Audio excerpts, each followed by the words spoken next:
തിമോത്തിയോസിന്റെ 1-ാം ലേഖനം 3-ാം അധ്യായത്തിന്റെ 14-15 വാക്യങ്ങൾ. ഞാൻ വേഗത്തിൽ നിന്റെ അടുക്കൽ വരുമെന്ന് ആശിക്കുന്നു.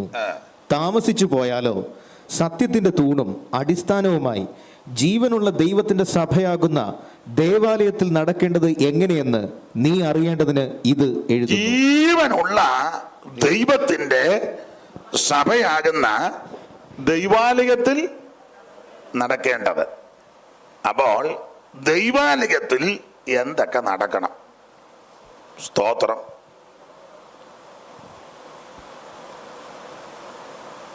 ദൈവപ്രസാദമെന്റെ മുൻപിൽ തിളങ്ങിടുന്നു, ദൈവപ്രസാദമെന്റെ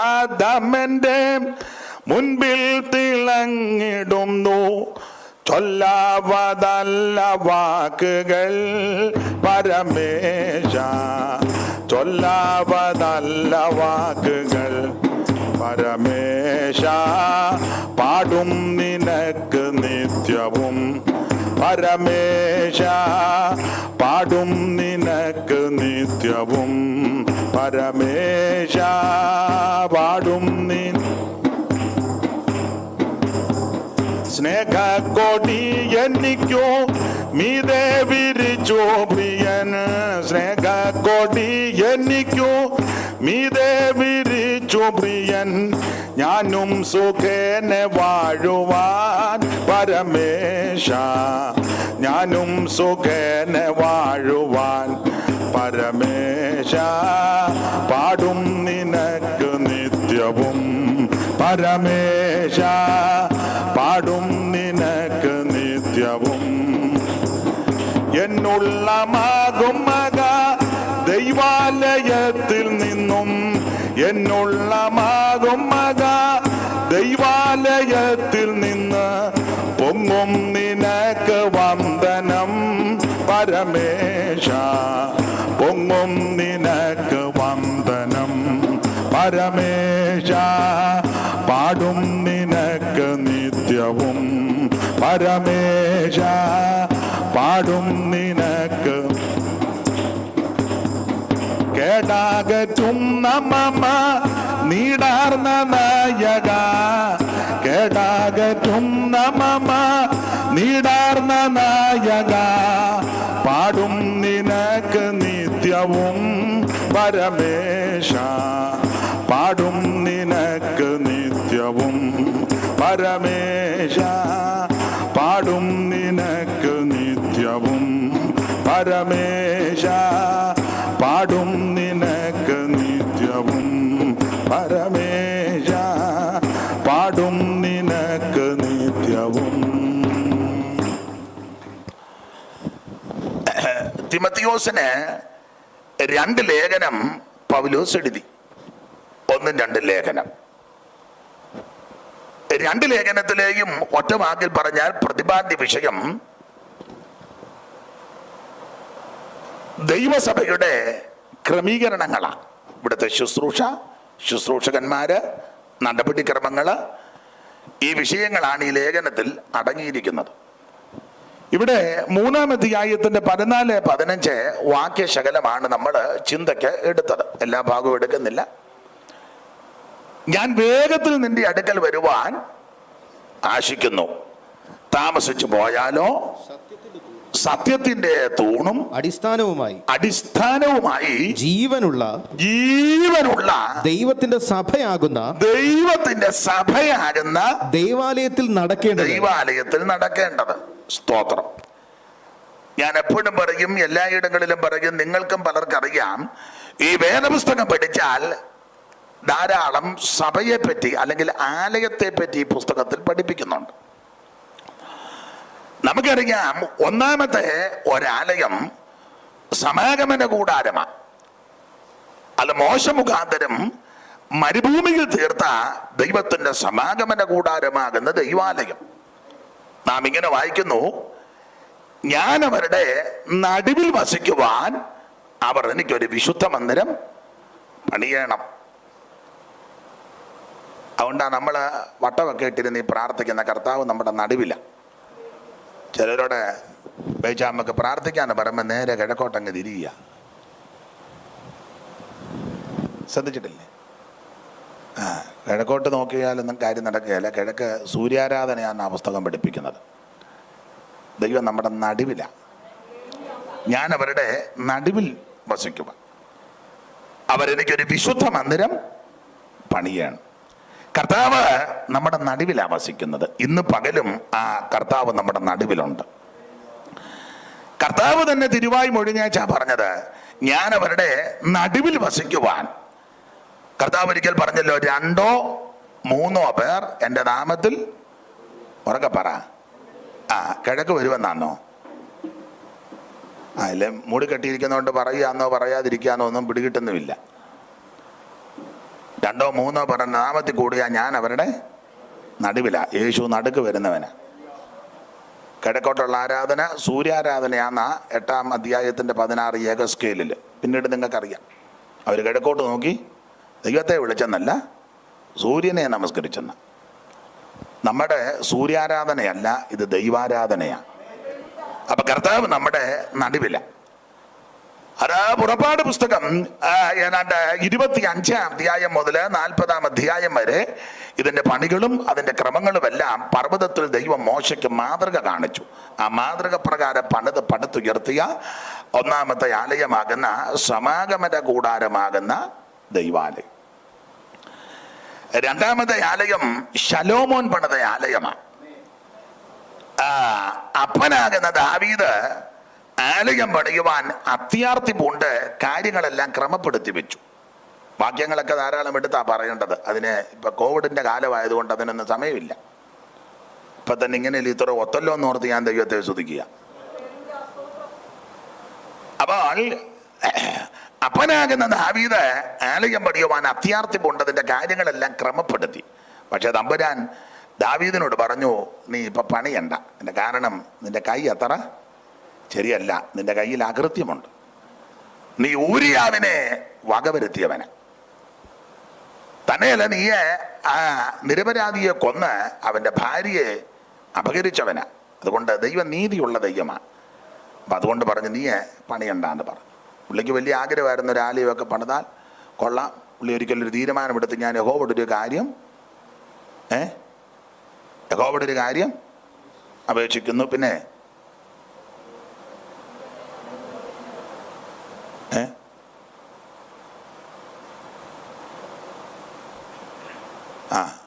അത്രയും കേട്ടാൽ മതി, അതിനേ ഉള്ളൂ. അപ്പൊ ദാവീദ് ആലയം പണിയുവാൻ അത്യാർത്തി പൂണ്ടു. പക്ഷേ ദൈവം വിലക്കി. നിന്റെ ഉദരത്തിൽ നിന്ന് പുറപ്പെടുന്ന നിന്റെ മകന് ശലോമോൻ എനിക്ക് വേണ്ടി ഒരു ആലയം പണിയും. അങ്ങനെ ശലോമോനെ കാര്യങ്ങളെല്ലാം അപ്പൻ ചാകുന്നതിന് മുന്നേ കാര്യമെല്ലാം മോനോട് പറഞ്ഞു കൊടുത്തു. ദാവീദ് മരിക്കുന്നതിന് മുമ്പ് മകനെ വിളിച്ചു പറഞ്ഞു, മോനെ നിനക്കറിയാൻ മേലാത്ത 1-2 കാര്യം പറയാം. അപ്പോൾ ഞാൻ പോകാൻ പോവുക പിതാക്കന്മാർ പോയ വഴി കൂടെ. ജീവിച്ചിരിക്കുമ്പം പിള്ളേരോട് കാര്യമെല്ലാം പറയാൻ ഒത്തില്ലെങ്കിലും ചാകുന്ന സമയത്തെങ്കിലും കാര്യം പറഞ്ഞേച്ചേ പോകാവൂ. ഇക്കിളിട്ടങ്ങ് പോകരുത്. പിന്നെ പിള്ളേർ കിടന്ന് പരക്കം പായും. കടക്കാരി ചിലപ്പോൾ പിള്ളേരോട് വന്ന് ചോദിക്കും, അതുങ്ങൾ ചിലപ്പോൾ പിരാഗിയെന്നും വരും. ഇനി ആരെങ്കിലും തരാനുണ്ട് അതും പിള്ളേരോട് പറയണം, ഇന്നയാൾ നമുക്ക് തരാനുണ്ട്, ഇന്നയാൾക്ക് കൊടുക്കാനുണ്ട്. മനസ്സിലായോ? വസ്തുവിൻ്റെ ക്രമീകരണം വല്ലതും ഉണ്ടെങ്കിൽ അതൊക്കെ നേരത്തെ അതിൽ കുറ്റിയിട്ട് വെക്കുന്നതാ നല്ലതെന്നാണ് എൻ്റെ അഭിപ്രായം. അല്ലേ? പിള്ളേർ മക്കൾ ചിലപ്പം യോജിച്ചാൽ ഈ പെണ്ണുങ്ങൾ ചിലപ്പോൾ യോജിക്കുകയില്ല. അതുങ്ങൾ കുരുക്കൊപ്പിച്ച് വെച്ച് നാശം ഒപ്പിച്ച് വെക്കും. പിന്നെ ഞാൻ മാതാപിതാക്കളോട് പറയും, എഴുതുമ്പം കോള് കൊള്ളിച്ച് അത് വെണ്ടറിനോട് പറഞ്ഞാൽ മതി, കോള് കൊള്ളിക്കണം. എൻ്റെയും ചിന്നമ്മയുടെയും കാലശേഷം അങ്ങനെ വെക്കാവുള്ളൂ. ഒന്നിനെയും വിശ്വസിക്കാൻ മേലാത്ത കാലം. അതുകൊണ്ടാണ് ഞാൻ കുടുംബകലകം ഉണ്ടാക്കാൻ വന്നതല്ല. നിങ്ങളിപ്പോൾ എന്തൊക്കെയാ അതേമേ നല്ല അന്തരീക്ഷത്തിൽ പോയാൽ ഒരൊറ്റ പ്രസംഗമായി. ഇപ്പം കുടുംബകലകം മാറാൻ വേണ്ടിയാണ് ഞാനിത് പറഞ്ഞു തരുന്നത്. എന്തായാലും ദാവീദ് മരിക്കുന്നതിന് മുമ്പ് തൻ്റെ മകൻ ശലോമോനെ വിളിച്ച് കാര്യങ്ങളൊക്കെ പറഞ്ഞു. പിന്നെ ഗേരയുടെ മകൻ ശിമയി, അവനെ നീ അങ്ങ് ഒതുക്കിയേക്കണം. അവൻ പണ്ട് എന്നെ പിരാഗിയതാ, അലച്ച് പിരാഗിയതാ. ശൗൽ കുടുംബത്തെ നശിപ്പിച്ചവനെ രക്തപാതക നീജ പോ എന്ന് പറഞ്ഞ് എന്നെ പിരാക്ക് തീരാഞ്ഞിട്ട് അരിജം വന്ന് വെച്ചവൻ കല്ലും പൂടിയെല്ലാം മാരി എന്നെ എറിഞ്ഞതാ. അന്ന് പിന്നെ ഞങ്ങൾ സെൻട്രൽ പാസ്റ്റൊക്കെ വന്ന് ഒരു കാര്യമൊക്കെ പറഞ്ഞ് ഞങ്ങൾ പരിഹരിച്ചതാ. പക്ഷേ എനിക്ക് അവനോട് ചുരുക്കുണ്ടെന്ന് പറഞ്ഞു. നമ്മൾ എത്ര ഉപയോഗിച്ച് പ്രാർത്ഥിച്ചാലും ചുരുക്ക് മാറുകയില്ല. ചെല്ലു വരത്തില്ലേ? ഇപ്പം പ്രാർത്ഥന ആയതുകൊണ്ട് ഞാനൊന്നും മിണ്ടുന്നില്ല. ഇതൊന്ന് കഴിയട്ടെ. ഇപ്പം കോവിഡ് ആയതുകൊണ്ട് ഞാനൊന്നും മിണ്ടുകയില്ല. ഇപ്പോൾ കോവിഡിൻ്റെ കാലമായതുകൊണ്ട് ഇത് മാറ്റാനും ഒക്കത്തില്ലൊന്നും അടുത്ത് ചെന്ന് പറയാനും ഒക്കുകയല്ല. ഇതൊക്കെ മാറ്റി അടുത്ത് ചെന്ന് പറയുന്നൊരു കാലമുണ്ട്. അന്ന് ഞാൻ എണ്ണി ചോദിക്കും. ഓട്ടോ ഇരിപ്പം കാണുമ്പോൾ എനിക്കറിയാം അതൊക്കെ പറയുമെന്ന്. അപ്പം എന്തായാലും ശലോമോനെ വിളിച്ച് അപ്പൻ ഈ കാര്യമെല്ലാം പറഞ്ഞു. ശിമയ്യെ വെറുതെ വിടരുത്. പിന്നെ എൻ്റെ പെങ്ങടെ മകനുണ്ട് ഒരുത്തൻ, അവനെ യോബാബ്, അവനെ വേറൊരുത്തനെ കൊന്നതാ, അവനെയും വിടരുത്. ഗേരയുടെ മകന് ഗേരയുടെ മകന് ശിമയെ വെറുതെ വിടരുത്, യോബാബിനെ വെറുതെ വിടരുത്. പക്ഷെ ബർസില്ലായിയുടെ മക്കളോട് ദയ ചെയ്യണം. കാരണം പിള്ളേരെനിക്ക് പണ്ട് ഭക്ഷണമൊക്കെ തന്നതാ. കർത്താവിൻ്റെ വേലയ്ക്ക് നീ കൊടുത്താൽ, ചെലവാക്കിയാൽ, ചെലവഴിച്ചാൽ അത് മറന്നു കളയുവാൻ ദൈവം അനീതിയുള്ള ദൈവമല്ല. കർത്താവിൻ്റെ വരവ് താമസിച്ചാൽ നിനക്കും തരും, നിന്റെ സന്തതിക്കും തരും, നിന്റെ സന്തതിയുടെ സന്താനങ്ങൾക്കും തരും. ദൈവം വിശ്വസ്തൻ. Praise the lord. അപ്പൊ ദാവീദ് ആലയം പണിയുവാൻ ആഗ്രഹിച്ചെങ്കിൽ ദൈവം തടഞ്ഞു. ശലോമോൻ പണി. അങ്ങനെ ശലോമോൻ ആലയം പണിയുവാനായിട്ട് അപ്പൻ്റെ സ്നേഹിതൻ ഹീരാമിനോട് തടി ചോദിച്ചു. ലെബനോൻ വനത്തിൽ നിന്ന് തടിയെടുക്കണം. അപ്പം ശലോമോൻ ചെന്ന് പറയുന്നൊരു പദമുണ്ട്. ഈ ഹീരാമിനോട് പറഞ്ഞു, എൻ്റെ അപ്പൻ ആഗ്രഹം ഉണ്ടായിരുന്ന ഒരു ആലയം പണിയാനത് ഞാൻ പണിയാൻ പോവുക. അപ്പം അതുകൊണ്ട് നീ എനിക്ക് തടി തരണം ദൈവാലയത്തിന് വേണ്ടി, അവിടെ ലെബനോൻ വനത്തിൽ നിന്ന്. അപ്പം ലെബാനോനിൽ വലിയ വനമാണ്, ആ തടി എനിക്ക് വേണം. സരളമരങ്ങളും ഒലിവ് വൃക്ഷങ്ങളും ദേവദാരുമൊക്കെ ഇടതൂർന്നിങ്ങനെ നിൽക്കുക, നെടുപ്പമുള്ള തടി. അപ്പോൾ അത് തരണം. അപ്പോൾ ഹീരാൻ പറഞ്ഞു, ആവശ്യത്തിന് വെട്ടിയെടുത്തോളാൻ പറഞ്ഞു. നിൻ്റെ അപ്പനെ ഞാൻ സ്നേഹിതരാ, ഇഷ്ടം പോലെ എടുത്തു. അപ്പോൾ ശലോമോൻ പറഞ്ഞതേ, ഞങ്ങളുടെ ആൾക്കാർ മരം മുറിക്കാൻ അത്ര പോരാ, അവർക്ക് അത്ര വശമില്ല മരം മുറിക്കാൻ. ഞാൻ ചിലടത്ത് പറയും, എല്ലാവരും ഒന്നും സുവിശേഷ വേലയ്ക്ക് ഇറങ്ങരുത്, വിളി നിയോഗമുള്ളവരെ ഇറങ്ങാവൂ, അങ്ങനെയുള്ളവരെ ഇറങ്ങുകയും ചെയ്യണം. എല്ലാവരും ഒന്നും മരം മുറിച്ചാൽ മരം മുറിയത്തുമില്ല. കാരണം ഇവർക്ക് മരം മുറിക്കാൻ അറിയത്തില്ല. അതിന് തെളിവാന്നില്ല, പണ്ടൊരുത്തം വെട്ടിയപ്പോൾ കോടാലി ഊരി, ഇവർക്ക് വശമില്ല. കോടാലി പിന്നെ പുള്ളി കോടാലി ഊരി പോയുടനെ വെട്ടങ്ങ് നിർത്തി. നമ്മൾ പിന്നെയും വെട്ടുക കോടാലി കൈക്ക്. കോടാലി 85-ലെങ്ങാണ്ട് കല്ലടയാറ്റി പോയതാ. ഇപ്പോഴും നമ്മൾ വെട്ടുക. എന്നിട്ട് ദീർഘവർഷങ്ങളായിട്ട്. അപ്പം അവൻ കോടാലി ഊരിപ്പോയപ്പോൾ വെട്ട് നിർത്തിയപ്പോൾ യജമാനെ കോടാലി ഊരിപ്പോയി വായ്പ വാങ്ങിച്ചതാ. പുള്ളി പിന്നെ ഒരു ഇരുമ്പ് അങ്ങോട്ട് ഇട്ട് കോടാലി പൊങ്ങി വന്നു. ദൈവത്തിന് സ്തോത്രം. അപ്പം ഞങ്ങളുടെ ആൾക്കാർ മരം മുറിക്കാൻ അത്ര പോരാ, സമർത്ഥരല്ല. സീദോന്യർ മരം മുറിക്കാൻ സമർത്ഥരാ. അതുകൊണ്ട് അവരെ ലെബനോൻ വനത്തിലോട്ട് കയറ്റി വിട്ട് മരമെല്ലാം കൂടെ വെട്ടിക്കിടക്കണം. അങ്ങനെ സീദോന്യരെ മരം മുറിക്കാനായിട്ട് വിട്ടു. അങ്ങനെ അവര് ലെബനോൻ വനത്തിൽ ഈ വന്യജീവികളുള്ള ഭാഗമാണ്. അവിടെ കയറി മരം മുറിക്കുന്നത് അല്പം ബുദ്ധിമുട്ടാണ്. ചില ദേശത്തൊക്കെ പ്രവർത്തിക്കുന്നത് വലിയ ബുദ്ധിമുട്ടാണ്. ഹംസജീവികളുണ്ട്. അതുകൊണ്ടാണല്ലോ ഈ തെക്കേ ദേശത്തിൻ്റെ കാര്യത്തെപ്പറ്റി യെശയ്യാ പ്രവചനം 30:6 വായിക്കുന്നത്, പ്രശ്നവും പോരാട്ടമുള്ള സ്ഥലമാണ് തെക്കേ ദേശം. ഏതാണ്ട് കോട്ടയത്ത് നിന്ന് ഇങ്ങോട്ട് പിടിച്ചാൽ ഇതും തെക്കേ ദേശമാണ്. ഈ അങ്ങ് തൃശ്ശൂരുകാരൊക്കെ നമ്മളെ തെക്കരെന്നാണ് പറയുന്നത്, തെക്കര്. അപ്പോൾ തെക്കേ ദേശം അല്പം പ്രശ്നമുള്ള സ്ഥലമാണ്. എന്താ തെക്കേ ദേശത്തിൻ്റെ ഇച്ചിരി പ്രശ്നം? 30:6 വായിച്ച യെശയ്യാവ്. തെക്കേ ദേശത്തിലെ മൃഗങ്ങളെ കുറിച്ചുള്ള പ്രവാചകം, സിംഹി, കേസരി, അണലി, പറക്കുന്ന അഗ്നിസർപ്പം എന്നിവ വരുന്നതായി കഷ്ടവും ക്ലേശവുമുള്ള ദേശം. ഇതാണ് ഈ ദേശത്തിൻ്റെ വേറൊരു പ്രകൃതി. സിംഹി, കേസരി, അണലി, പറക്കുന്ന അഗ്നിസർപ്പം എന്നിവ വരുന്നതായി കഷ്ടവും ക്ലേശവുമുള്ള ദേശം. ആ ദേശത്ത് പ്രവർത്തിക്കുന്നതൊക്കെ വലിയ ബുദ്ധിമുട്ടാണ്. നമ്മളൊരു വീട്ടിലോട്ട് ചെല്ലുമ്പോഴൊക്കെ ഇപ്പം പിന്നെ ആർക്കും കയറാനൊക്കത്തില്ല. കയറുന്ന കാലത്താണെങ്കിലും നമ്മൾ ചെല്ലുമ്പം ഇല്ലേ, ചുമ്മാ വേദപുസ്തകം പിടിച്ചോണ്ട് റോഡിൻ്റെ അവിടെ നിന്നാൽ മതി. ഉടനെ 2 പേര് വന്ന് മുണ്ട് മടക്കി കുത്തിവെച്ച് നമ്മളെ ഒരു നോട്ടവും.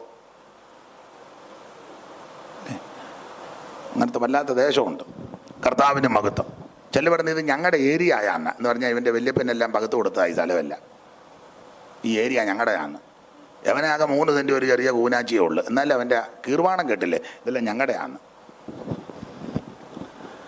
അപ്പം എന്തായാലും വല്ലാത്ത ദേശമായി തെക്കേ ദേശം. സിംഹി, കേസരി, അണലി, പറക്കുന്ന അഗ്നിസർപ്പം എന്നിവ വരുന്നതായി കഷ്ടവും ക്ലേശമുള്ള ദേശം. സിംഹിയും കേസരിയും, അതാണും പെണ്ണും. ഈ വേദപുസ്തകത്തിൽ 2 ടൈപ്പ് സിംഹമുണ്ട്. അത് ഒന്ന് അലറുന്ന സിംഹം എന്ന പോലെ പിശാചിന് നടുലായിട്ട് കൊടുത്തിരിക്കുക. അലറുന്ന സിംഹം എന്ന പോലെ സാത്താനെ ഊന്നൽ കൊടുത്ത് പറഞ്ഞിരിക്കുന്ന. എന്നാൽ വേറൊരു സിംഹമുണ്ട്, നമുക്കറിയാം, യഹൂദാ ഗോത്രത്തിന്റെ സിംഹം. അത് നമ്മുടെ കർത്താവാകുന്ന യേശു ക്രിസ്തുവാണ്. ഇന്ന് പകലും യഹൂദാ ഗോത്രത്തിന്റെ സിംഹമാകുന്ന ക്രിസ്തു ഇവിടെ വന്നിട്ടുണ്ട്. ഹല്ലേലൂയ. അപ്പൊ സിംഹി കേസരി അണലി. പിന്നെ അതുകൊണ്ട് ഈ തെക്കേദേശം നമുക്ക് ആദ്യ ഭാഗമാണ് സാത്താന്യ പോരാട്ടമുള്ള സ്ഥലമാണ്, ശക്തമായ പോരാട്ടമുണ്ട്. ഞാൻ എല്ലായിടത്തും എപ്പോഴും പറയും, ഈ പിശാചിന് എല്ലാവരോടും ഒന്നും പോരാട്ടമില്ല, എല്ലാവരോടും ഒന്നും പിശാച് പൊരുതുകയില്ല.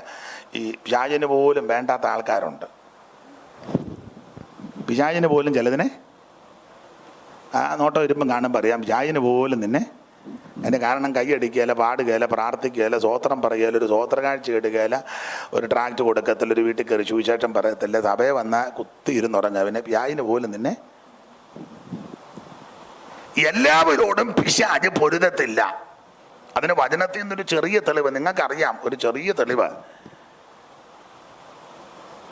അപ്പനും അമ്മയും ശിംശോനും കൂടെ ഒരിക്കല് തിമ്നയ്ക്ക് പോകുക. തിമ്നയ്ക്ക് എന്തിനാ പോകുന്നത്? കൊച്ചു സഹോദരന്മാര് പറ, തിമ്നയ്ക്ക് എന്തിനാ ഇവര് പോകുന്നത്? ടൂർണമെന്റ് ഉണ്ടോ? അതിൽ ഓർഗൺ വായിക്കല്ലയോ? അപ്പനും അമ്മയും ശിംശോനും കൂടെ തിമ്നയ്ക്ക് എന്തിനാ പോയത്? ഉറക്കെ പറഞ്ഞു. അതൊക്കെ അറിയാം അല്ലേ? കറക്റ്റ് ഉത്തരവാ. അപ്പൊ അപ്പനും അമ്മയും ശിംശോനും കൂടെ തിമ്നയ്ക്ക് പോവുക പെണ്ണിനെ കാണാൻ.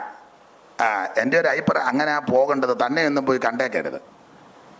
ഇപ്പം തന്നെ പോയി കാണണ്ട, ഇങ്ങോട്ട് വന്ന് കാണിക്കല്ലയോ അല്ലേ? പണ്ടൊക്കെ അമ്മാച്ചന്മാരെ കൊണ്ടുപോകും, അല്ലെങ്കിൽ അതുപോലെ തത്തുല്യമായവരെ.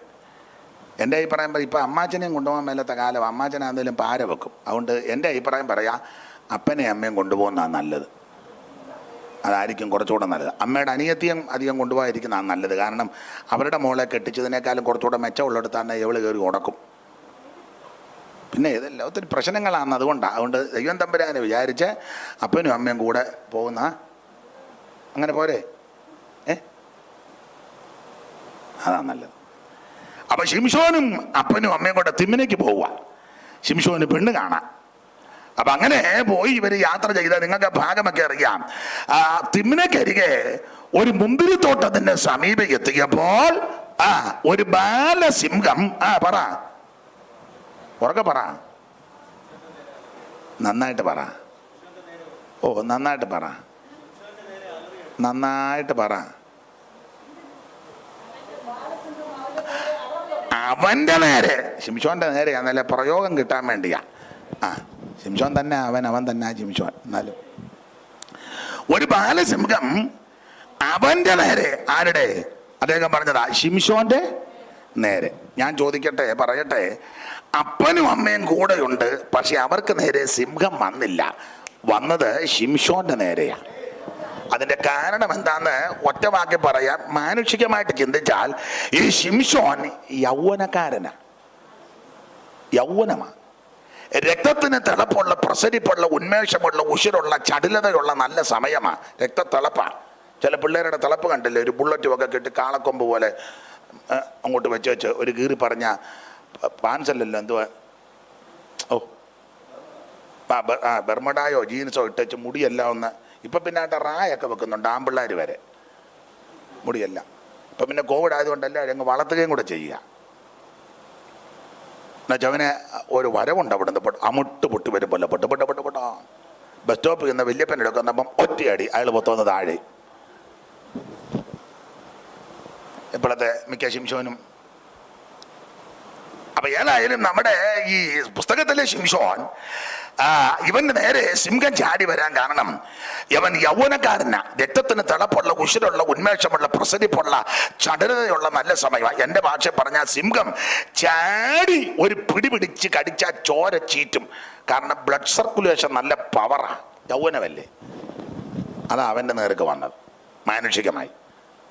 അപ്പൻ്റെ അമ്മയുടെ നേർക്ക് വരാഞ്ഞ് അതിങ്ങൾക്ക് ബ്ലഡ് ഒന്നുമില്ല, ഇങ്ങനെ വണ്ണം വെച്ചിരിക്കുന്നതല്ലാതെ യാതൊരു ബ്ലഡും. ഇരിപ്പ് കണ്ടാൽ നമ്മളവർക്ക് ഒരു 4 ബക്കറ്റ് ബ്ലഡ് കാണുമായിരിക്കുമെന്ന്. ഡോക്ടറെ ചെന്ന് കണ്ടപ്പം ഡോക്ടർ കണ്ണുമല്ല ഇങ്ങനെ നോക്കി ബാ എന്ന് ഓർക്കാൻ പറഞ്ഞടിച്ച് ഒന്നുകൂടെ ഇങ്ങനെ കണ്ണോട് നോക്കിച്ച് പറഞ്ഞ് രക്തം കുറവാണ്. ആ പോക്കും ഓട്ടോയിലുള്ള പോക്കും ഉണ്ടാകുമ്പോൾ നമ്മൾ ഓർത്ത് ഒരു 3-4 വീപ്പ രക്തം മേരിക്കുട്ടിക്ക് കാണുമെന്ന് ഡോക്ടർ പറഞ്ഞു, ഒട്ടുമില്ലെന്ന് പറഞ്ഞു. അപ്പം ചുരുക്കി പറഞ്ഞാൽ അപ്പൻ്റെ അമ്മയും നേർക്ക് വരാഞ്ഞത് ബ്ലഡ് സർക്കുലേഷൻ ഒന്നും അത്ര നല്ല പവറല്ല, പ്രായമല്ലേ. സിംഹം ചാടി ഒരു കടിച്ച് പിടിച്ച് കുടഞ്ഞാൽ പോലും ബ്ലഡ് വരികയല്ല. പിന്നെ ഒരു 10 മിനിറ്റ് കഴിയുമ്പോൾ പനിക്കും. എന്നാൽ ശിംശോൻ അങ്ങനല്ല, യൗവനക്കാരനാ, ബ്ലഡ് നല്ല പവറാണ്. അതാ ഇവന്റെ നേർക്ക് ഈ ശിംശോന്റെ നേർക്ക് ഈ സിംഹം വന്നത്. ഇനി വേദപുസ്തകത്തിന്റെ പ്രമാണം പറയാം. ശിംശോന്റെ നേർക്ക് വരാൻ ഇവൻ യഹോവയ്ക്ക് നാസീവ്രതസ്ഥനാ. അമ്മയുടെ ഉദരം മുതലേ ശിംശോൻ വ്രതസ്ഥനാ.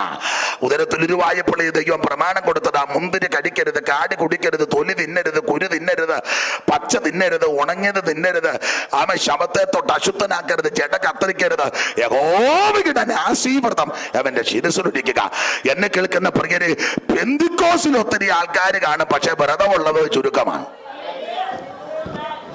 പെന്തിക്കോസിൽ ഇഷ്ടം പോലെ ആൾക്കാരുണ്ട്, ധാരാളം ആൾക്കാരുണ്ട്. ചില പറഞ്ഞല്ലേ ആ സഭയിൽ ഉയ്യോ ഭയങ്കര ഗ്രോത്താ, നേരത്തെ ചെന്നില്ലെങ്കിൽ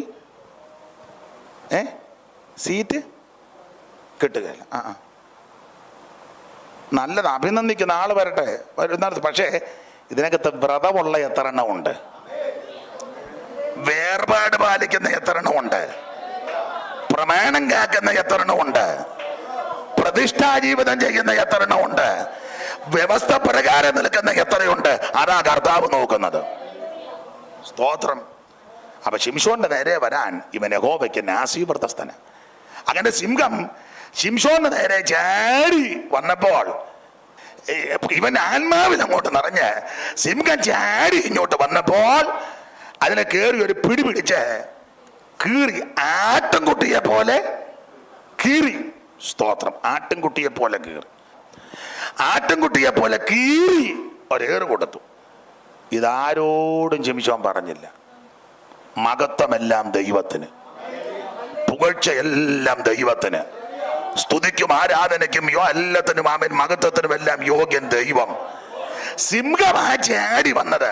പക്ഷെ ആത്മാവിൽ അങ്ങോട്ട് നിറഞ്ഞപ്പോൾ അവനത് സിംഹമായിട്ട് തോന്നിയില്ല, ഒരാട്ടിൻകുട്ടിയെ പോലെ തോന്നി. എന്നെ കേൾക്കുന്ന പ്രിയരെ, രൂക്ഷമായ പ്രശ്നമായിരിക്കും വരുന്നത്, പക്ഷെ നീ ആത്മാവിൽ നിറഞ്ഞു കഴിഞ്ഞാൽ നിനക്കല്ലത് വലുതായിട്ട് തോന്നത്തില്ല. എന്റെ ഭാഷ പറഞ്ഞാൽ കോവിഡ് ലോകം മുഴുവൻ ഭയവികുലരായിട്ട് മനുഷ്യൻ പരക്കം പായുക. നമ്മളും പ്രാർത്ഥിക്കുന്നുണ്ട്, വന്നവർക്ക് സൗഖ്യം കൊടുക്കട്ടെ, ഇനി ആർക്കും വരാതിരിക്കട്ടെ, രോഗവ്യാപനം നടക്കാതിരിക്കട്ടെ, ആരും മരിക്കാതിരിക്കട്ടെ, ദൈവം എല്ലാവരെയും വിടുവിക്കട്ടെ. അതാ ഞാൻ പ്രാർത്ഥിക്കുന്നത്, ദൈവത്തിന്റെ തിരുഹിതത്തിനായിട്ട് ഏൽപ്പിക്കുന്നു. പക്ഷെ ഒരു കാര്യം ദൈവകുഞ്ഞുങ്ങളോട് പറയുക, ഇതല്ല, ഇതിൽ വലുത് വന്നാലും ദൈവകുഞ്ഞുങ്ങൾ പതറരുത്, നീ ആത്മാവിൽ നിറഞ്ഞാൽ മതി. സിംഹമാ ചാടി വന്നത്, പക്ഷെ ആത്മാവിൽ അങ്ങോട്ട് നിറഞ്ഞപ്പോൾ അവനത് സിംഹമായിട്ട് തോന്നിയില്ല, ഒരാട്ടിൻകുട്ടിയെ പോലെ തോന്നി. കീറി അതിന് കിടഞ്ഞു. ഏത് പ്രശ്നം വരട്ടെ, കടഭാരമാണോ, ഞെരുക്കമാണോ, അവൻ വീട്ടിലെ പ്രശ്നമാണോ, ദേശത്ത് എതിരുകളാണോ, സാമ്പത്തിക ബുദ്ധിമുട്ടാണോ, രോഗപീഠകളാണോ, ഇനി കോവിഡ് ആകട്ടെ, എന്തുമാകട്ടെ, പതറരുത്. ആത്മാവിൽ നിറഞ്ഞ്, അന്യഭാഷ പറഞ്ഞ് ആത്മാവിൽ നിറഞ്ഞ് നീ ദൈവത്തെ ആരാധിച്ചു കഴിയുമ്പോൾ നിനക്കത് വലിയ വിഷയമായി തോന്നത്തില്ല. ഞാൻ നിന്നെ സൗഖ്യമാക്കുന്ന യഹോവ, അവന്റെ അടിപ്പുണരുകളാൽ സൗഖ്യം വന്നിരിക്കുക. യേശുവിന്റെ നാമത്തിൽ ജയം. ഈ ആലയത്തിൽ വരുന്നവർക്ക് സൗഖ്യമുണ്ടാകട്ടെ, ഇവിടെ വരുന്നവർക്ക് വിടുതലുണ്ടാകട്ടെ, ഇവിടെ വരുന്നവരെ ദൈവം വിടുവിക്കട്ടെ. എല്ലാം മാറാരോഗം മാറിപ്പോകട്ടെ, ദേശത്തുമേലുള്ള രോഗവ്യാപനം മാറട്ടെ. ആശുപത്രികളിലും ഭവനങ്ങളിലും ഒക്കെ ഉള്ളവരെ ദൈവ സൗഖ്യമാക്കട്ടെ. വിദേശ രാജ്യത്ത് സുഖമില്ലാതിരിക്കുന്നവരെ ദൈവ സൗഖ്യമാക്കട്ടെ. ലോകം മുഴുവൻ യേശുവിന്റെ ശക്തി വെളിപ്പെടട്ടെ. സൗഖ്യമാക്കുന്ന യേശുവിന്റെ മഹിമ ലോകം മുഴുവൻ വ്യാപരിക്കട്ടെ.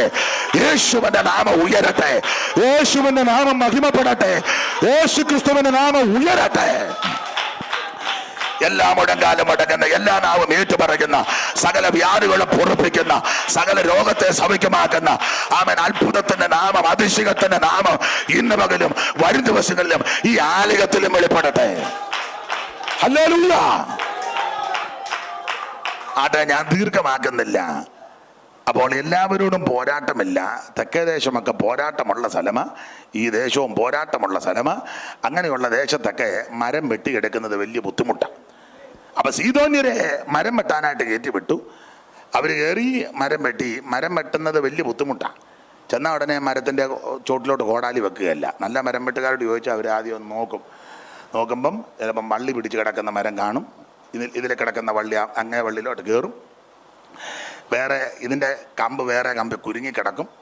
പിന്നെ ചെറിയ ചെറിയ കുറ്റിച്ചെടികളും ചെറിയ മരങ്ങൾ ഇതിൻ്റെ ചോട്ടിൽ ചിലപ്പോൾ കാണും. അപ്പോൾ അത് ചെന്ന ഉടനെ ചോട് വെട്ടുകയല്ല. നല്ല മരം വെട്ടുകാരെ കണ്ടാൽ ആദ്യം ആവശ്യമില്ലാത്തതെല്ലാം കൈക്കോടാലിയുണ്ട്, അതുകൊണ്ട് കോതിയെല്ലാം കളഞ്ഞ് പിന്നെ ചാടി കയറിയച്ച് ഈ വള്ളിയെല്ലാം വള്ളി കളയണം. അതിൻ്റെ ഇലച്ചിലെല്ലാം ഇറക്കണം. ചെറിയ കമ്പെല്ലാം വെട്ടി താഴെ ഇറക്കി കോതി പിന്നെ ഇത് തായ്തടിയാക്കി നിർത്തി പിന്നെ പാത്തിയിട്ട് വിവരിക്കാൻ നേരമില്ല. പിന്നെ മട വെച്ച് അങ്ങനെ വെട്ടിക്കിടുന്നത് മേളിൽ കുരുക്കൊക്കെ ഇട്ട്. ഇത് ചിലർ വെട്ടാൻ പോയാൽ ആദ്യം ചുവടങ്ങ് വെട്ടും. ശുശ്രൂഷയാണ്. ചെന്ന ഉടനെ ചുവടങ്ങ് വെട്ടി. എവിടെ അച്ഛൻ കൂടുന്നത്? ഞാൻ യാക്കോബായില, ഇനി അവിടെ പോരുത്, ഞങ്ങളുടെ കൂടെ വരണം. പിടിച്ചിവിടെ കൊണ്ടിരുത്തി. അമ്മമ്മ എവിടെ പോകുന്നത്? ഞാൻ ഓർത്തഡോക്സില്ല, ഇനി അവിടെ പോകണ്ട, ഞങ്ങളുടെ കൂടെ വരണം. സഹോദരൻ എവിടെ? ഞാൻ ഹിന്ദു ആയിരുന്നു, ഇനി അങ്ങോട്ട് പോകണ്ട, ഞങ്ങളുടെ കൂടെ വരണം. ചിലപ്പം ഇത് കേട്ട് പ്രാർത്ഥിച്ച് ചിലപ്പോൾ സൗഖ്യമൊക്കെ ആയിരിക്കും. വന്നു കഴിഞ്ഞാൽ ഇതുങ്ങൾ ശരിയാകുകയില്ല. കാരണം ഈ വള്ളി കയറി കിടക്കുക. കിടന്നിങ്ങനെ വള്ളിയൊന്നും കളഞ്ഞിട്ടില്ല. ചുവടിങ്ങോട്ട് വെട്ടിമാറ്റി ഇവിടെ നമ്മുടെ സഭയെ കൊണ്ടുവച്ചെന്നേ ഉള്ളൂ. വള്ളി കയറി കെട്ടിയ കാരണം 28 കെട്ടിനും ഈ വള്ളി അങ്ങോട്ട് പിടിക്കും. വരുമ്പോൾ ഇത് ചരടുമായിട്ട് അങ്ങോട്ട് പോകും. എന്നാലും പറഞ്ഞ് 16 അടി യന്ത്രമുണ്ട് അമ്മാമ്മ പറയണമെന്ന്. അതിനുണ്ടെങ്കിൽ വള്ളി ഇങ്ങനെ കിടന്ന് ആടുന്നതുകൊണ്ട് അങ്ങോട്ട് അതിന് പോയി. മനസ്സിലാകുന്നുണ്ടല്ലോ? അത് കഴിഞ്ഞപ്പോൾ ഓണക്കളി തുമ്പി തുള്ളാൻ അതിനും പോയി. അന്നേരം പറഞ്ഞ അയൽക്കൂട്ടത്തിൻ്റെ തിരുവാതിര കളി ഉണ്ടെന്ന്. കാരണം ഈ വള്ളി മുറിക്കാൻ കുഴപ്പം നിങ്ങൾക്ക് മനസ്സിലായി കാണുമായിരിക്കും. അപ്പം അതുകൊണ്ട് ഈ ആവശ്യമില്ലാത്ത വള്ളികളും ആവശ്യമില്ലാത്ത ബന്ധങ്ങൾ ആവശ്യമില്ലാത്ത ഇടപാടുകൾ അതെല്ലാം തീർത്ത് ക്രമപ്പെടുത്തി പിന്നെ അതിനെ മടവെച്ച് വെട്ടിയിട്ട് തോലുരിക്കണം. അടിച്ചാ ഉരിക്കേണ്ടത്. ആ കോടാലിയുടെ ആ മാടിനിങ്ങനെ തല്ലുന്ന കാണാം. ഇച്ചിരി വേദനയൊക്കെ വരും. അതെന്തിനാന്ന് വെച്ചാൽ നിന്നെ ഉരിച്ച് പാകപ്പെടുത്തിയെടുക്കാൻ. പിന്നെ ചിലപ്പോൾ അടിക്കാനൊത്തില്ലെങ്കിൽ മേളിലത്തെ സ്ഥലത്തല്ലയോ വെട്ടിയിട്ടത്, അവിടെ നിന്ന് വലിച്ച് താഴോട്ട് നദിയിലോട്ട് കൊണ്ടുവരും. വലിച്ച് കൊണ്ടുവരുമ്പം ഇത് മുഴുവൻ ഉരിഞ്ഞു പൊക്കോളും. നന്നായിട്ട് ഈ കൃപ വന്നു കഴിയുമ്പം നല്ലതുപോലെ നിന്നെ വലിക്കും. ഉപദേശമെല്ലാം പറഞ്ഞ് വചനമെല്ലാം അങ്ങോട്ട് പറഞ്ഞ് നല്ലതുപോലെ വലിക്കും. അങ്ങനെ വലിച്ച് മേളിൽ നിന്ന് താഴെ നദിയുടെ അവിടെ കൊണ്ടുവരുമ്പോൾ നല്ല പരുവത്തിലാകും. പിന്നെ നദി വഴി ചങ്ങാടം കേട്ടിയ സൂബിൽ കൊണ്ട് കേട്ട് എന്ന് പറഞ്ഞാൽ സ്നാനപ്പെടണം. ആലയത്തിലെ ഉപകരണമാകണമെങ്കിൽ വെള്ളത്തിനകത്തൂടെ യാത്ര ചെയ്ത് വന്നെങ്കിൽ ഇതിൽ പരുവപ്പെടുത്തി കിടത്താനുള്ളൂ. സ്നാനമോ ജഡത്തിൻ്റെ അടുക്ക് കളയാനല്ല, ദൈവത്തോട് നല്ല മനസാക്ഷിക്കാം. ആട്ടെ, ഞാൻ അധികം വിവരിക്കുന്നില്ല. അങ്ങനെ ഈ നദിയുടെ ഇതൊക്കെ വെട്ടിക്കൊണ്ടുവന്ന് വലിച്ചു കയറ്റി കൊണ്ടുവന്ന് പണിത രണ്ടാമത്തെ ആലയമാണ് ശലോമോൻ്റെ ദൈവാലയം. നല്ല പ്രൗഢഗംഭീരമായ ആലയം. ശലോമോന്റെ ആലയവും നശിപ്പിക്കപ്പെട്ടു. പിന്നീട് സെരുബാബേല് ഒരാലയം പണിതു. അതൊന്നും ഞാൻ വിവരിക്കുന്നില്ല, നിങ്ങൾക്ക് ആ ഭാഗം അറിയാം. സെരുബാബേലിന്റെ ആലയം.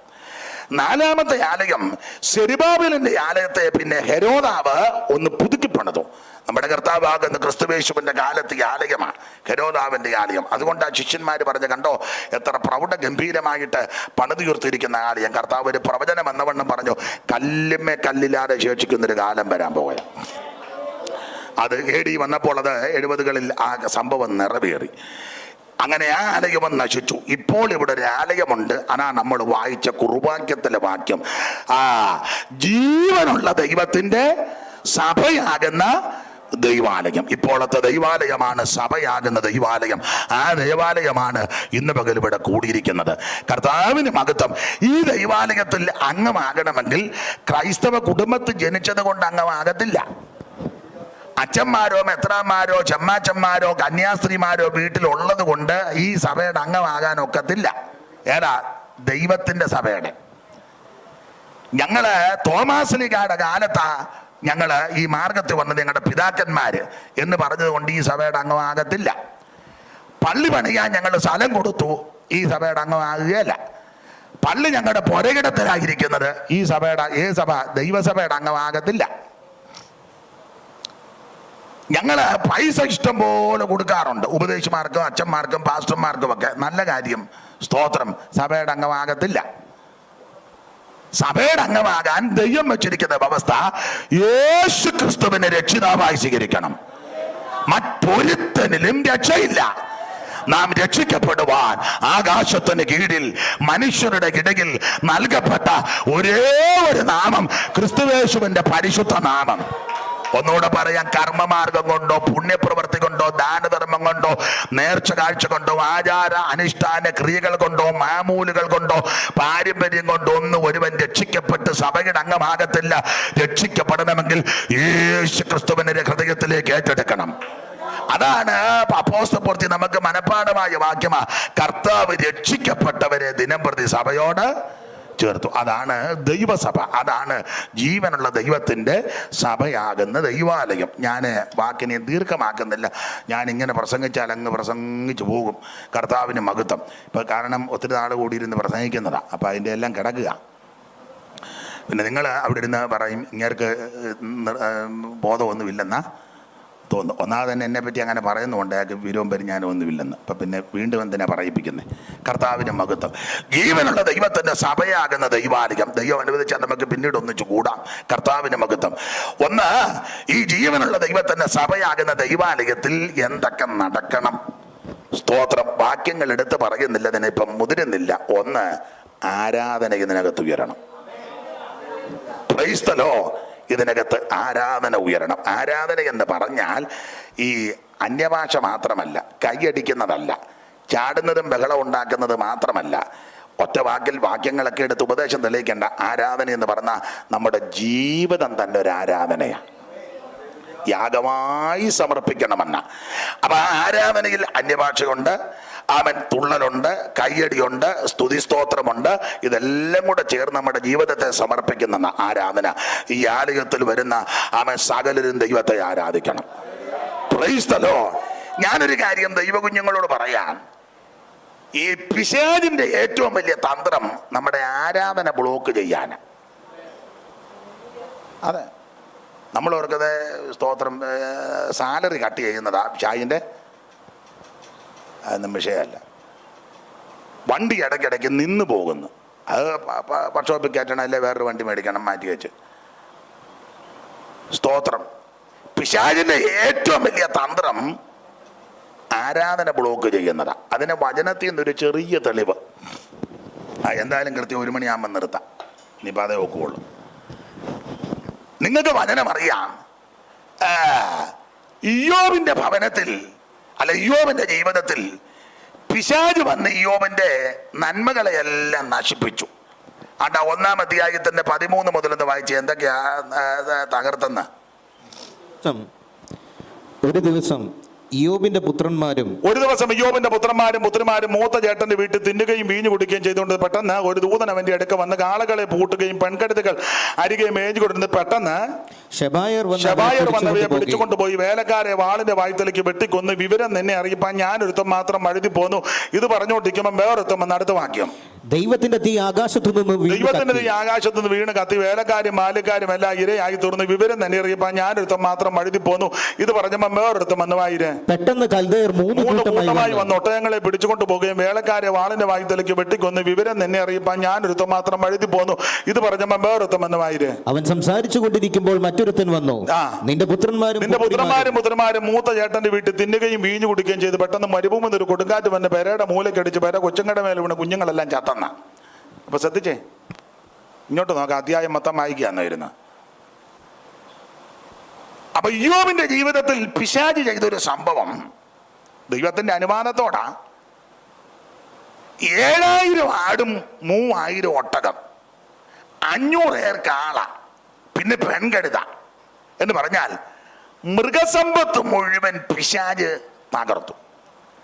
തലമുറകളെ കാറ്റടിപ്പിച്ച് പെരയുടെ മേലേക്ക് വീണ് കൊച്ചുങ്ങളും ചത്തു.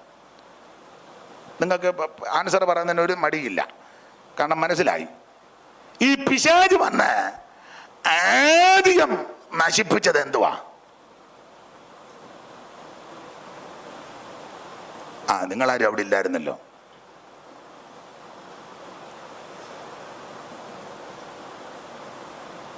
പിശാച് വന്ന് ഇയ്യോബിന്റെ വീട്ടിൽ ആദ്യം തകർത്തത് എന്താന്ന്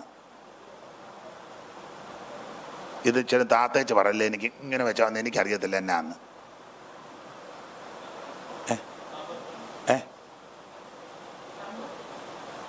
അതെ അതെ അത് ശരിയാ, എന്നാലും ഒന്ന് സൂക്ഷിച്ചെന്ന് പറഞ്ഞെന്ന്.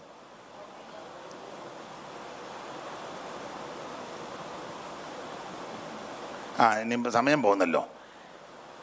പിശാച് വന്ന ആദ്യം നശിപ്പിച്ചത് ആടിനെയും കാളയൊക്കെ തകർത്തത്. അവൻ സൂത്രശാലിയല്ലേ. അവൻ വന്ന ആദ്യം നശിപ്പിച്ചത് ആടും കാളയൊക്കെ ഉണ്ടായിരുന്നു. അതിനെ അങ്ങ് തട്ടി തകർത്ത് മൊത്തം. എന്തിനാ? യാഗം കഴിക്കാതിരിക്കാൻ. വിരുന്ന് നാളുകൾ വട്ടം തികയുമ്പോൾ ഇയ്യോബിന്റെ പ്രകൃതിയാ, വിരുന്ന് നാള് വട്ടം തികയും. എത്ര പിള്ളേരുണ്ടായിരുന്നു ഇയ്യോബിന്? എത്ര ഉണ്ടായിരുന്നു വച്ചേ? അതിനും അറിയാൻ മേല. എത്ര ഉണ്ടായിരുന്നു മോനെ? അങ്ങോട്ട് നോക്കിയിരുന്ന ഞാൻ ചോദിക്കുകയല്ലെന്ന് ഓർത്താന്നോ? 4-5 പേരുണ്ടായിരുന്നു. ആട്ടെ, ഉള്ളതാട്ടെ. ഏതായാലും പുള്ളി എന്തിക്കാതെ ഓർഗൺ വായിക്കാൻ വരികയും ചെയ്തു. പക്ഷെ ആൻസർ എല്ലാം കറക്റ്റാണ് പറയുന്നത്. അഭിനന്ദിക്കുന്നു. ഇയ്യോബിന് 10 പിള്ളേരുണ്ടായിരുന്നു. അപ്പൊ ഈ വിരുന്ന് നാളുകൾ വട്ടം തികയുമ്പോൾ ചെല്ലി പറയുന്നത് ഈ പിള്ളേരുടെ എല്ലാം ബർത്ത്ഡേ വരുമ്പോൾ ഇയ്യോബ് മെഴുകുതിരി മേടിച്ച് മുടുത്തൊരു കേക്ക് മേടിച്ച് അതിന് പരുവത്തിനൊരു കത്തിയായിട്ട് പിള്ളേരെ എല്ലാം കൂടെ വട്ടം കൂട്ടി മേശപ്പുറത്ത് കേക്കും വെച്ച് മെഴുകുതിരിയും കത്തിച്ച് ഹാപ്പി ബർത്ത്ഡേ. അതൊന്നും അല്ല ചെയ്യുന്നത്. നമ്മളെങ്കിൽ ചെയ്യുന്ന ബലൂണുമൊക്കെ വീർപ്പിച്ച് ഇപ്പൊ പിന്നെ ഊതുമ്പോ ഇങ്ങനെ ഈ സോപ്പ് പത പൊങ്ങും പോലെ അതെന്തുവാ? ഞാൻ പറഞ്ഞ ശരിയാകല. മൈക്ക് കൂടെ പറഞ്ഞ എന്നാന്ന് പറ. പതയൊക്കെ എനിക്കറിയാം പറയാൻ. വേറൊരു പേരുണ്ട് അതിന്. അതാ പതയെന്നൊക്കെ പറയാൻ എനിക്കറിയാം. അപ്പൊ ചുരുക്കി പറഞ്ഞാൽ ഇയ്യോബ് കേക്ക് മുറിക്കുകയും മെഴുകുതിരി എത്തിക്കുകയും പ്രശ്നമുണ്ട് അങ്ങനെയുള്ളതല്ല. ബലൂൺ വീർപ്പിക്കാൻ തട്ടിക്കളിക്കുകയല്ല. പിള്ളേരുടെ എണ്ണത്തിനൊത്ത് യാഗം കഴിക്കുക. അത് എന്തോ യാഗമാണെന്ന് എഴുതിയിട്ടുണ്ട്. ഹോമയാഗം അങ്ങനെയല്ലേ എഴുതിയേക്കുന്ന? വായിച്ചേ 1:5 പെട്ടെന്ന്. എന്നാൽ വിരുന്ന് നാളുകൾ വട്ടം തികയുമ്പോൾ ഇയ്യോബ് പക്ഷേ എന്റെ പുത്രന്മാർ പാപം ചെയ്തു, പിള്ളേരെങ്ങാനും പാപം ചെയ്ത് ദൈവത്തെ ഹൃദയം കൊണ്ട് ത്യജിച്ചു പോയി ഇരിക്കുമെന്ന് പറഞ്ഞ് ആളയച്ച് അവരെ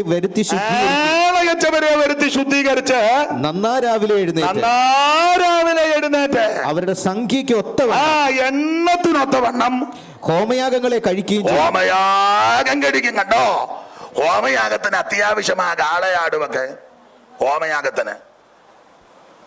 അപ്പൊ ഇയ്യോബിന്റെ ഒരു പ്രകൃതി പ്രശ്നങ്ങളും പ്രതിസന്ധികളും പ്രതികൂലങ്ങളും വരുമ്പോഴും നല്ല കാര്യം വന്നാലും പ്രതികൂലമായിട്ട് വന്നാലും യാഗം കഴിക്കുന്നവനാ. സ്തോത്രം. നീ നല്ല കാലത്തും ദൈവത്തെ സ്തുതിക്കണം, കഷ്ടകാലത്തും ദൈവത്തെ സ്തുതിക്കണം. ദാവീദ് പറഞ്ഞു, ഞാൻ യഹോവയെ എല്ലാ കാലത്തും വാഴ്ത്തുമെന്ന. രോഗം വരുമ്പോൾ അല്ല സ്തോത്രം പറയേണ്ടത്, രോഗമില്ലാത്തപ്പോൾ സ്തോത്രം പറയണം. പ്രശ്നം വരുമ്പോൾ അല്ല ദൈവത്തെ സ്തുതിക്കുന്നത്, പ്രശ്നമില്ലാത്തപ്പോഴും ദൈവത്തെ സ്തുതിക്കണം. പ്രതികൂലങ്ങൾ രൂക്ഷമാകുമ്പോഴല്ല ആരാധിക്കുന്നത്, പ്രതികൂലമില്ലാത്തപ്പോഴും ആരാധിക്കണം. ഹല്ലേലൂയ. ജനമേ, എല്ലാ കാലത്തും യഹോവയിൽ ആശ്രയിപ്പീൻ, നിങ്ങളുടെ ഹൃദയം അവന്റെ മുമ്പിൽ പകരുവിൻ.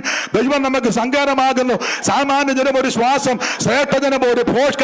തുലാസിന് തട്ടിലവർ പൊങ്ങിപ്പോകും. ശ്വാസത്തേക്ക് ലഘുവാകുന്ന പീഡനത്തിൽ ആശ്രയിക്കരുത്, കവർച്ചയിൽ മയങ്ങിപ്പോകരുത്, സമ്പത്ത് വെച്ചാൽ മനസ്സ് വെക്കരുത്. ബലം ദൈവത്തിനുള്ളത്. ഹല്ലേലൂയ. ഏത് സന്ദർഭത്തിലും ദൈവത്തെ ആരാധിക്കണം. യോബ് അങ്ങനെയുള്ള ആളാ. അപ്പൊ ഈ പ്രതികൂലങ്ങൾ വരുന്ന ആരാധിക്കാൻ പ്രാർത്ഥിക്കുകയും ചെയ്യും, ഹോമയാഗം കഴിക്കും. ആരാധനയും പ്രാർത്ഥനയും നടക്കുമ്പോൾ വിഷയത്തിന് വിടുതല. അത് പിശാചിനറിയാം.